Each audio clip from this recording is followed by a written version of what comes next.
Hello guys, welcome back to my YouTube channels. Guys, आज के इस क्लास में मेंडल्स लॉ ऑफ इनहेरिटेंस के बारे में स्टडी किया जाएगा कि मेंडल्स ने कौन से वो 3 लॉ दिए थे। तो फर्स्ट लॉ था उनका लॉ ऑफ डोमिनेंस, सेकंड था law of segregation and third था law of independent assortment. So now let's start Mendel's law of inheritance. First law है law of dominance. In a class of parents that are pure for contrasting traits, only one form of the traits will appear in the next generation. In a cross, cross क्या होता है? Cross उस mating को कहते हैं जब एक plant का पॉलन दूसरे प्लांट पर ड्रॉप होता है तो उसमें जो पॉलिनेशन एंड फर्टिलाइजेशन की प्रोसेस होती है उन्हें कहते हैं क्रॉस। जो प्योर शब्द है यह आया है होमोजाइगस से, और कंट्रास्टिंग ट्रेट्स मतलब डिफरेंट ट्रेट्स, जैसे एक प्लांट लिए टॉल तो एक प्लांट लेंगे dwarf eight the time of crossing, तो उसे कहते हैं कंट्रास्टिंग ट्रेट्स। तो वही है कि जब दो प्योर कंट्रास्टिंग ट्रेट्स वाले पेरेंट को लेकर क्रॉस कराया जाता है तो जो नेक्स्ट जनरेशन में मिलता है वह ओनली एक ही ट्रेट्स को अपीयर करता है। नेक्स्ट है this form are in form of particles called spores. तो स्पोर्ट्स क्या होता है? स्पोर्ट्स जीन को ही कहा जा रहा है। तो वही है कि मीन्स जो पार्टिकल का डिफरेंट फॉर्म है कैपिटल टी स्मॉल टी, जिसमें जीन का इन्फॉर्मेशन होता है जो ट्रेवल करता है, उसे कहते हैं स्पोर्ट्स। नेक्स्ट है all the offsprings will be heterozygous and express only the dominant traits. और जो ऑफस्प्रिंग हमें मिलेगा या F1 जनरेशन में, तो वह जो उसका नेचर होगा वह हेटेरोजाइगस होगा और वह केवल डोमिनेंट ट्रेट से ही उसमें अपने आप को एक्सप्रेस कर पाएगा। जैसे मान लीजिए आपके पास एक पर्पल कलर का प्लांट है और एक वाइट कलर का प्लांट है, तो पर्पल कलर का प्लांट अपने आप को डोमिनेंट शो करेगा, इसलिए इसे कैपिटल पी से डिनोट करेंगे, और वाइट कलर का प्लांट अपने आप को रिसेसिव शो करेगा, इसलिए इसे स्मॉल पी से डिनोट करेंगे। ठीक है, तो जो पर्पल कलर वाला प्लांट है उसका जो जीनोटाइप होगा वह कैपिटल पी होगा, और रिसेसिव वाले का क्या होगा? स्मॉल पी होगा। इसे रिपीट फॉर्म में इसलिए लिखा जाता है क्योंकि एक क्रोमोसोम के 2 कॉपी होती हैं तो एक जीन की भी 2 कॉपी होंगी, तो इसलिए इसे इस फॉर्म में लिखा जाता है। तो जब capital P and small P जब दोनों का क्रॉस करेगा तो इसमें पहले क्या मिलेगा आपको? गैमिट्स मिलेगा। गैमिट्स क्या होता है? इसी का जो सिंगल कॉपी होता है। जैसे कि कैपिटल पी एक सेल में प्रेजेंट है तो इसमें जब सेल डिवीजन होगा तो इसमें दोनों अलग अलग सेल में डिवाइड हो जाएंगे। ठीक है, तो ये कैपिटल पी अलग सेल में, ये वाला कैपिटल पी अलग सेल में। इसी प्रकार स्मॉल पी में होगा, एक स्मॉल पी अलग सेल में और ये वाला स्मॉल पी अलग सेल में। तो यह जो सिंगल कॉपी बनी है इसे क्या कहते हैं? गैमिट्स। ठीक है, और ये जो गैमिट्स हैं ये आपस में कॉम्बिनेशन शो करेंगे क्योंकि यह मेल है और ये फीमेल है। ठीक है, तो यह जो पहला वाला कैपिटल पी है वह तीसरे वाले से, और जो पहला वाला है एक बार चौथे वाले से, फिर दूसरा वाला तीसरे वाले से, और फिर दूसरा वाला चौथे वाले से क्या करेगा? कॉम्बिनेशन बनाएगा। तो जब पहला वाला तीसरे वाले से शो करेगा तो क्या मिलेगा आपको? Capital P small P. फिर पहला वाला चौथे वाले के साथ तो कैपिटल पी स्मॉल पी, फिर दूसरा वाला तीसरे वाले के साथ तो कैपिटल पी स्मॉल पी, फिर दूसरा वाला चौथे वाले के साथ तो क्या मिलेगा? Capital P small P. तो इस तरह से आप देखेंगे तो आपको जो F1 जनरेशन में जो प्रोजनी मिलेगा वह कैसा मिलेगा? Capital P small P. जैसे आप इस फिगर में देखेंगे तो इसमें क्या है कि यह कैपिटल पी है और स्मॉल पी है। ठीक है, तो इसमें जब F1 जनरेशन में क्या मिला है? Capital P small P, capital P small P, capital P small P and capital P small P. तो जो इसमें स्मॉल पी है वह रिसेसिव है और जो कैपिटल पी है वह क्या है? डोमिनेंट है। तो इसमें अपने आप को एक्सप्रेस कौन करेगा? डोमिनेंट वाला करेगा, और डोमिनेंट कौन है? पर्पल कलर वाला प्लांट। तो इस तरह से हम कह सकते हैं कि जो F1 जनरेशन में हमें मिलेगा उसमें सारा किस कलर का प्लांट मिलेगा? पर्पल कलर का मिलेगा। ठीक है गाइस, इतना आप समझ गए होंगे।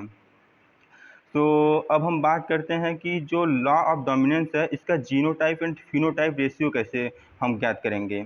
तो हमें जीनोटाइप फिनोटाइप का रेशियो ज्ञात करने के लिए सबसे पहले हमें क्या करना पड़ता है कि जो F1 जनरेशन में मिलता है हम उसका सेल्फिंग करेंगे। सेल्फिंग क्या होता है?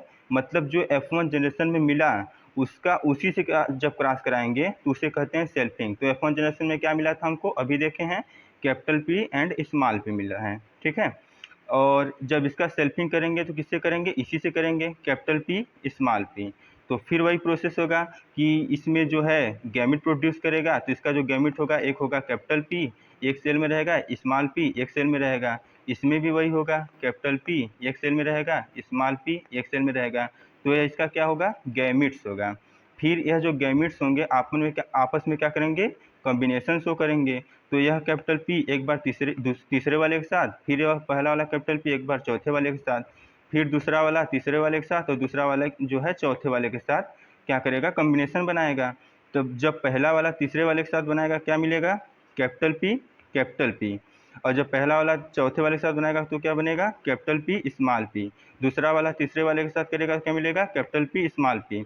और जब दूसरा वाला चौथे वाले के साथ बनेगा तो क्या बनेगा, स्मॉल पी। तो इस प्रकार आप देखेंगे तो इसमें आपको क्या मिला, एक कैपिटल पी मिला, और दो कैपिटल पी स्मॉल पी मिला, और क्या मिला, स्मॉल पी।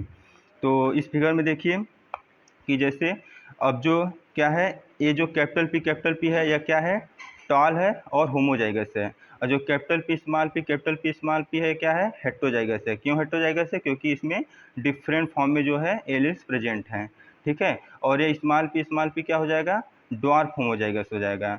तो जब किसी कैरेक्टर्स के हेटेरोजाइगस है कि होमोजाइगस है कि डोमिनेंस है कि रिसेसिव है, इस चीज़ को अगर देख के हम उसे पहचानते हैं, आइडेंटिफाई करते हैं, तो उसे क्या कहते हैं, जीनोटाइप कहते हैं। तो इसका जो जीनोटिपिक रेशियो होगा क्या होगा, 1:2:1 होगा। तो इसमें जो 1 है वह टॉल होमोजाइगस है, 2 क्या है, हेटेरोजाइगस है, और 1 क्या है, रिसेसिव होमोजाइगस है, ठीक है, ड्वार्फ होमोजाइगस है। तो ये आपका हो गया जीनोटिपिक रेशियो। अब फिनोटिपिक रेशियो क्या होता है, फिनोटाइप क्या होता है, फिजिकल अपीयरेंस ऑफ प्लांट के जो बाहरी कैरेक्टर्स को देख के जो हम अपने आंखों के द्वारा देखते हैं और देख के उसे पहचानते हैं, उसे कहते हैं फिनोटाइप। तो इसमें आप क्या देख रहे हैं कि जो 3 कलर है, यह 3 जो है पर्पल कलर का प्लांट है, और एक क्या है, वाइट कलर का। तो जो इसका फिनोटिपिक रेशियो हो जाएगा क्या हो जाएगा, 3:1 हो जाएगा। तो ये होता है लॉ ऑफ डोमिनेंस। अब नेक्स्ट है आपका लॉ ऑफ सेग्रीगेशन।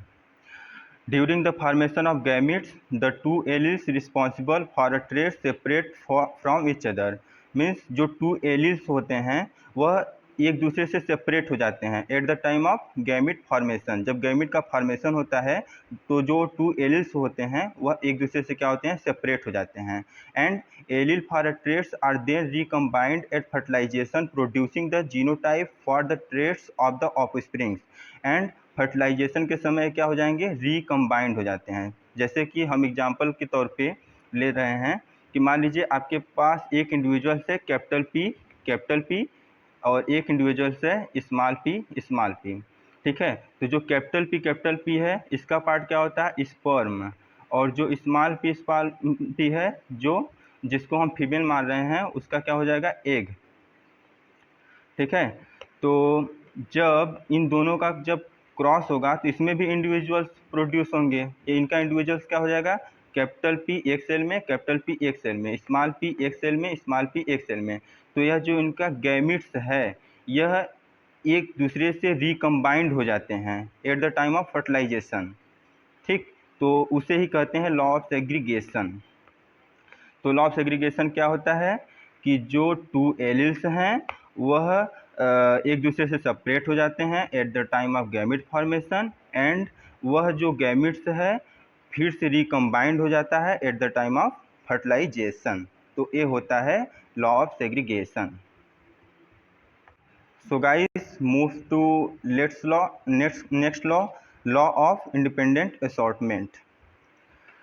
सो अभी तक हम क्या देखे हैं कि जो law of dominance and law of segregation है वह मोनोहाइब्रिड के क्रॉस पर बेस्ड था।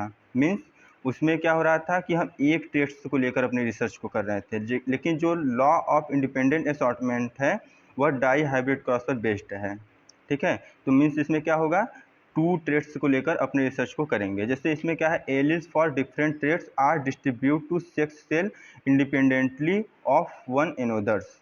मतलब जो इसमें डिफरेंट ट्रेट्स होते हैं एलील्स के वह एक दूसरे से इंडिपेंडेंटली सेपरेट होते हैं, मीन्स एक दूसरे को इन्फ्लुएंस नहीं करते हैं। तो ये होता है लॉ ऑफ इंडिपेंडेंट असॉर्टमेंट, ठीक है। तो जैसे हम फिगर के हिसाब में दिखाते हैं आपको। तो इसमें क्या है कि हम दो ट्रेड्स को लिए हैं। क्या लिए हैं? एक लिए हैं कैपिटल आर कैपिटल वाई और एक लिए हैं स्मॉल आर स्मॉल वाई। तो यह जो कैपिटल आर है जो राउंड है, यह सीड शेप को दर्शा रहा है, और जो कैपिटल वाई है सीड कलर को, और जो स्मॉल आर है वह व्रिंकल्ड है, और जो स्मॉल वाई है वह ग्रीन है। तो जो राउंड एंड व्रिंकल्ड है वह सीड शेप है, और जो येलो एंड ग्रीन कलर है वह क्या है? सीड कलर है। तो जब हम टू ट्रेड्स को साथ में लेकर जब इसका क्रॉस कराएंगे तो हमें F1 जनरेशन में क्या मिलेगा? Capital Y small Y. Means इसमें क्या है? दोनों में एक कैपिटल आर प्रेजेंट है और कैपिटल वाई प्रेजेंट है, तो इसमें स्मॉल आर और स्मॉल वाई अपने आप को एक्सप्रेस कर नहीं पाएगा क्योंकि यह रिसेसिव है। तो इसलिए जो हमें F1 जनरेशन में मिलेगा वह राउंड एंड येलो कलर का ही मिलेगा। ठीक है, जैसे हम यहाँ पर बता रहे हैं आपको कि आपको F1 जनरेशन में क्या मिला? F1 जनरेशन में आपको क्या मिला था कि एक कैपिटल आर कैपिटल वाई, ठीक। एक क्या लिए थे? स्मॉल वाई, ठीक। तो जब दोनों का क्रॉस कराएं तो आपको क्या मिला F1 जनरेशन में? Capital R capital Y small Y. तो यह जो कैपिटल आर स्मॉल वाई है, यह आपको F1 जनरेशन में मिला। और हमें लॉ ऑफ इंडिपेंडेंट असॉर्टमेंट का जब फिनोटिपिक रेशियो ज्ञात करना होगा तो हम उसमें क्या करेंगे कि जो हमें F1 जनरेशन में मिलता है उसका क्या करते हैं? सेल्फिंग करते हैं। तो इसमें हम देखेंगे सबसे पहले कि इसमें कितना गैमेट बनेगा। तो इसमें गैमेट कौन कौन सा बन सकता है?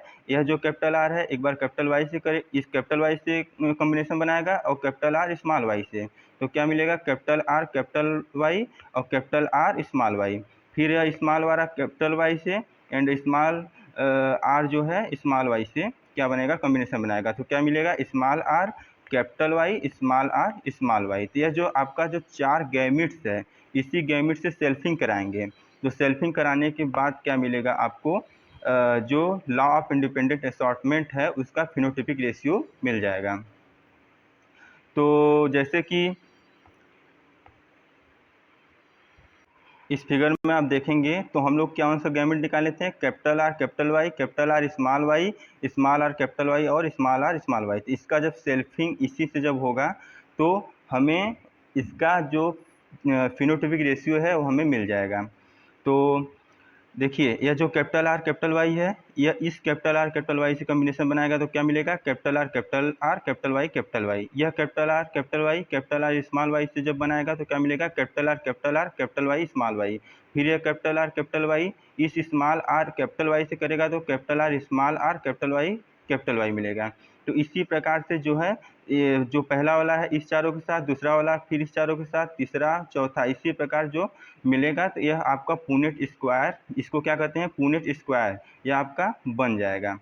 तो फिर इसके बनने के बाद हम क्या करेंगे? इसमें देखेंगे कि इसमें किसमें किसमें capital R and capital Y present है। तो जब आपको एक में दोनों में क्या होता है कि जब एक में कैपिटल आर कैपिटल वाई दोनों प्रेजेंट होंगे तो आपका होगा राउंड येलो। जब आर कैपिटल होगा और वाई स्मॉल होगा तो वह हो जाएगा राउंड ग्रीन। जब आर स्मॉल होगा वाई कैपिटल होगा तो हो जाएगा व्रिंकल्ड येलो। जब दोनों स्मॉल होगा तो हो जाएगा व्रिंकल्ड ग्रीन। ठीक है, तो इसमें अब देखेंगे तो इसमें क्या प्रेजेंट है? इसमें दोनों प्रेजेंट है कैपिटल आर कैपिटल वाई, इसमें भी कैपिटल आर कैपिटल वाई। एक तो कितना हो जाएगा आपका? 1 2 3 4 5 6 7 8 9। यह जो 9 है ये आपका क्या हो जाएगा? Round yellow. क्यों हो जाएगा? क्योंकि इसमें आर भी कैपिटल है एंड वाई भी कैपिटल है, ठीक। और 3 क्या हो जाएगा? राउंड ग्रीन, क्योंकि इसमें आर तो कैपिटल है लेकिन वाई स्मॉल है। और 3 क्या हो जाएगा? आपका व्रिंकल्ड येलो, क्योंकि आर स्मॉल है और वाई कैपिटल है। और एक क्या हो जाएगा? व्रिंकल्ड ग्रीन, क्योंकि इसमें दोनों स्मॉल हैं।